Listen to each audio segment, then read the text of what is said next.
Hey guys, Bo here, Circle of Emotions. Thanks for joining me on the channel. Today we're going to talk about the stability of a disc and how it affects the flight of the disc and your shot. So I've got a split screen here with this little animation that I've created. And if you're looking at your disc, we're going to talk about mostly right-handed, of course. Majority of the world's right-handed, but lefty will be opposite. Or if you look at the forehand, the lefty will emulate what the forehand looks like for the right-hander. So when you throw a disc backhand, the disc is going to spin clockwise. So looking at the top of the disc is going to kind of look like this here. Looking at it at our angle from behind, it's going to be spinning this way. Okay, the left-handers, obviously it's going to be opposite. But that's how your disc is going to be spinning.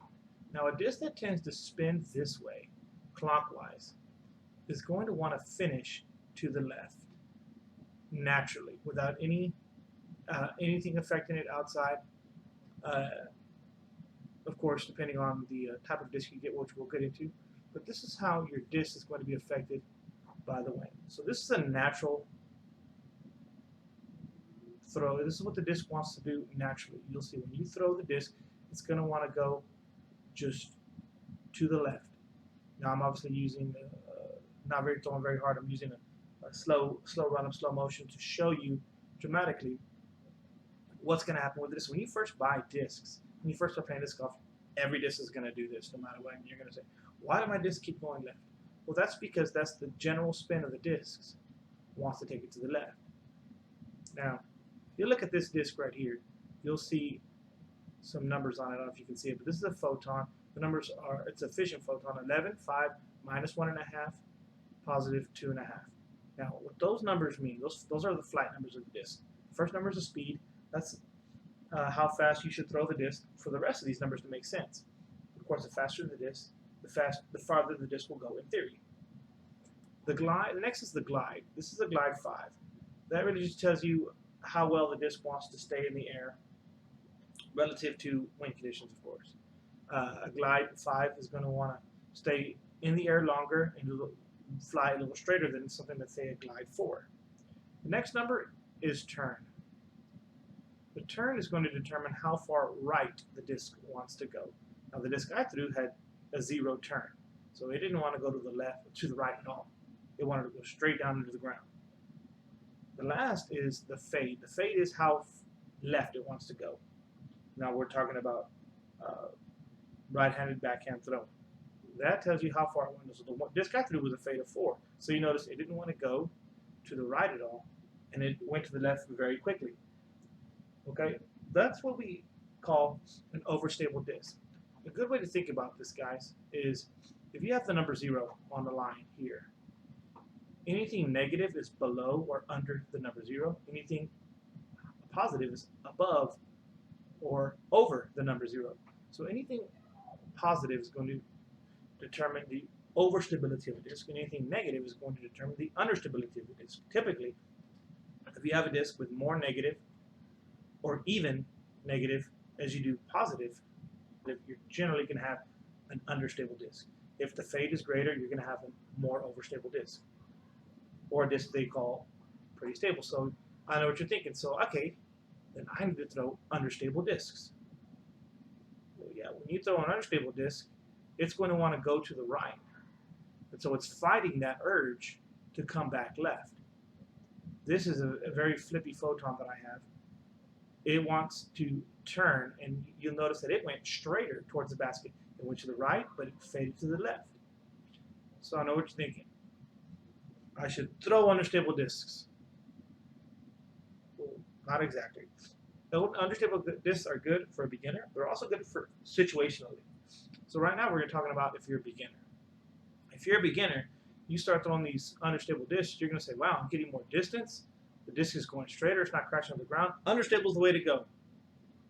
Well, the more you practice, the better you get. And all of a sudden, those understable discs want to go to the right. And they're not going to want to come back. And so what's going to happen is the same problem you were having with the overstable disc, going to the left and not coming back. Understable disc, when you have more power and you start to generate more power in your swing. I also threw that a little bit of haphazard, guys. I'm just over-exaggerating all of my motions to kind of show you what's happening. You're going to get a different problem. So I know what you're saying. I should just get a stable disk. Nothing overstable, nothing understable. And here we go. That is pretty sensible. Right here, we're throwing a neutron photon that's pretty stable. There were some windy conditions, so you notice that it did stay in the air longer. You notice the basket fell over, so it was very windy out there. The disc went right, but it did fade back left, and it got me quite a bit of distance past the basket. So stable disc is the way to go. Well, then you start running into other issues. The wind. The wind is going to affect the stability of your disc. So think about it this way. If your disc is traveling with no wind at all at 50 miles per hour, it's going to have force generated against it.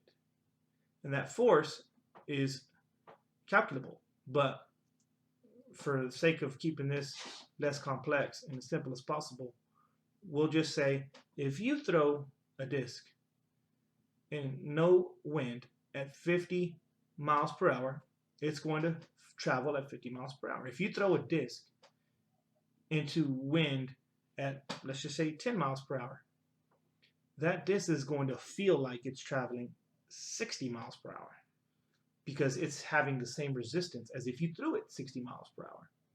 That headwind is going to cause the disc to act more understable and go towards the right. Now, on the contrary, if you have a tailwind, the disc is going to feel like it's moving slower through the air because it doesn't have that air resistance. So if you throw a disc 50 miles per hour and a 10-mile-an-hour tailwind, the disc is going to feel or have the resistance of a disc that is thrown 40 miles per hour. And as you well know, when I was throwing these discs softer, the disc would act very overstable and it will go to the left. So what is the point? Well, when you have some windy conditions, you can step up to an overstable disc and throw an overstable disc into the wind and it'll fight the wind. This shot is a pretty straight shot, hitting the line. I didn't throw it at the basket. I wanted you to kind of see the disc in the air. It held its line. This is slightly overstable disc in that wind, and that overstable disc helped fight that wind. Another thing, you might have come to a time when you have a low ceiling or it's just insanely windy and you want to keep the disc as low as possible. And so you want to throw the disc low to the ground, skipping to the ground. Well, this would require an overstable disc because an overstable disc is want to turn on its edge and get to the left as quickly as possible.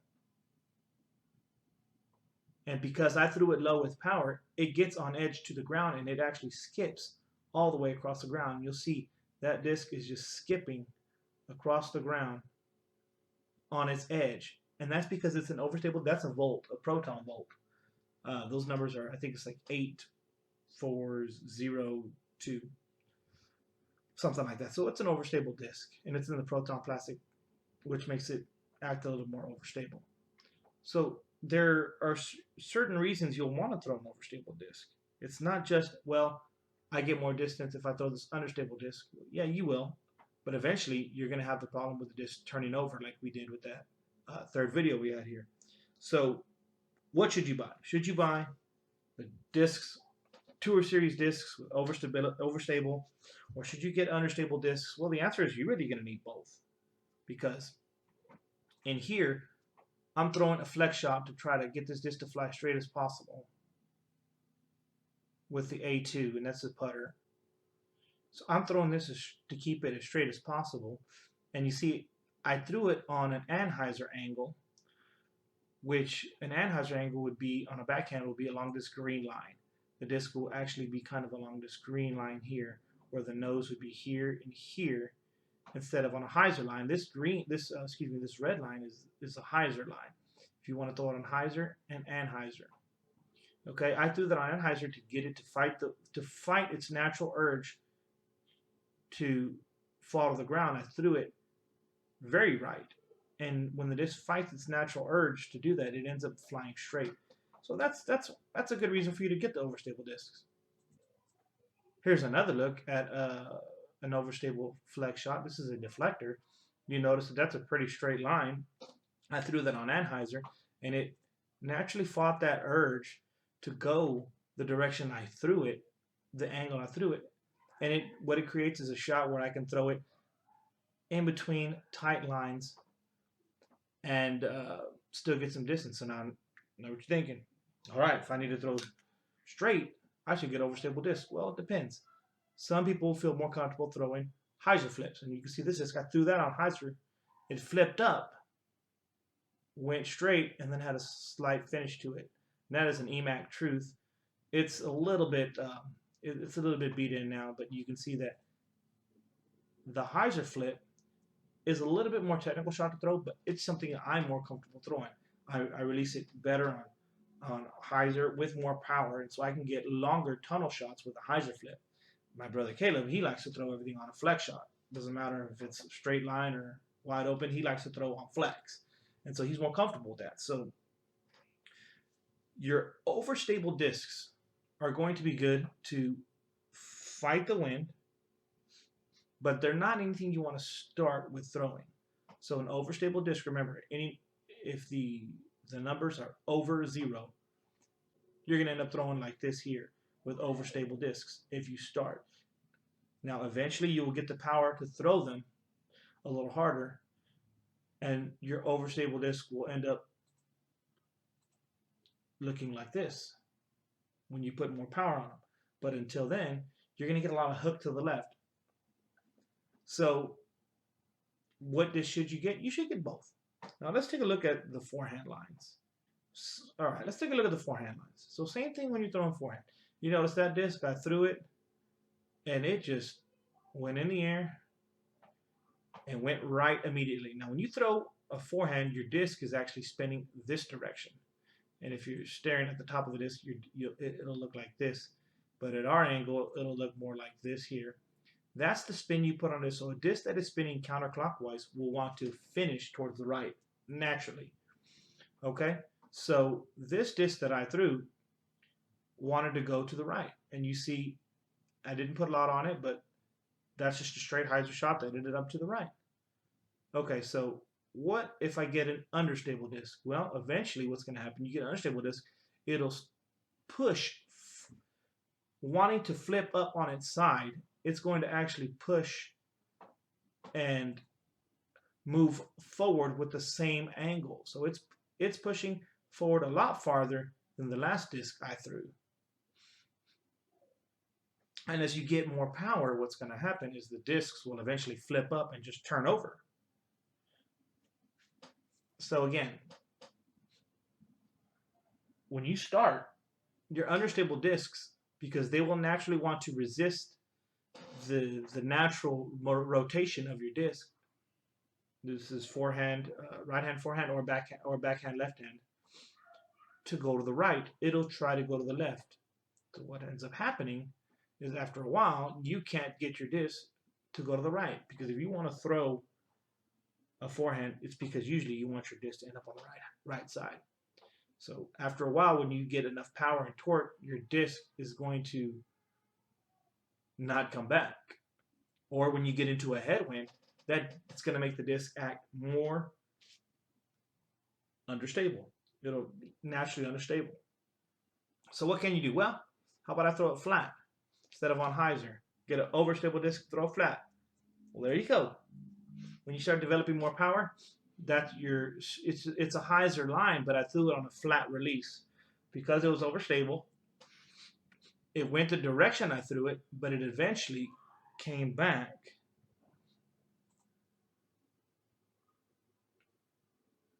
to the right side. You say, well, what if you need to get a low tunnel shot? It's the same thing. So this is an overstable disc, but when you first start out, you can get an understable disc and it'll end up doing this. It'll go to the right because of the speed at which you throw. Now, when you start throwing harder, you're going to need to get a little more overstable disc, but you notice that this disc is resisting the turn and coming back. And this shot here to hit a tunnel, this is a straight shot with my deflector. It's an overstable disc, but I had a little bit of a crosswind, so it fought that wind, and it finished right. Now, an overstable disc in the wind is going to be more dependable because you know what it's going to do. That's one reason a lot of people don't throw hyzer flips, and they say it's more technical shot because it's a little bit more unpredictable what's going to happen. But this disc, I was able to throw it straight through the tunnel and get the finish over to the right. And that's at the stage where I am throwing a a stable disc or an overstable disc. Now you may come to a point where you start throwing discs and they're just going to turn over and they're not going to come back. And so that's when you adjust your angle. That was a Heimberg destroyer on a flat release into a bit of a crosswind, slight, kind of a headwindish. Um, it was really a right to left, mostly crosswind, but sometimes it felt like a little bit of a headwind. And so when you release this on Anheuser to get your distance, and you see I released that on Anheuser, that disc just never came back. The wind took it and it never came back. As opposed to my deflector, which I threw, and it went straight. And that's because the deflector is actually, this deflector is more overstable than that Heimberg destroyer. One, because it has less glide, and two, because it is a fade of 4, I believe, and a turn of 0. Even though it's a 5-speed disc, it's pretty overstable. And so, starting out, it is easy to say, well, you know what, I'm going to get more distance with the understable, so I should buy a bunch of understable discs. Eventually, your arm speed is going to negate the glide and the turn that you get with the understable disc, and it's just going to end up burning over, and it's going to look like this wave that we threw, and your disc is, and the compensation of the turn on the disc is not going to be helpful anymore. So headwinds will make your disc more understable. Tailwinds will make your disc more overstable. And so understables, when you're starting out, will help you get more distance. Flip up lines will help you get more distance with a straighter shot than a flex line. Flex lines, they do get you a lot of distance, but I think it needs more room to work than a hyzer flip shot. So when you buy your discs, they keep on going to the left. Take a look at the numbers. Figure out if you're throwing overstable discs. Get you a few complementary understable discs. So if you're throwing a photon, get you a wave. If you're throwing a destroyer, get you a turn. You know, if you're, depending on the brand you're throwing, there's always a disc with the same speed, similar glide, with just a little bit more understability. And throw the understable discs and see how they turn out for you. And eventually you'll move up to the overstable discs. Okay, at the end of this video, I'm going to put up a little chart of when you should throw understable, when you throw overstable, and the benefits of each one. I hope you guys enjoyed the video. If you like more videos like this, let me know what kind of videos you'd like to see, what else you're curious about, what you'd like to know. I'll make whatever content you want to see, disc golf related. If you've got ideas that you want to see on the rounds, I know I've had suggestions that I need to get some lefties on. Thanks, guys, for watching. Let me know, and see you on the next video.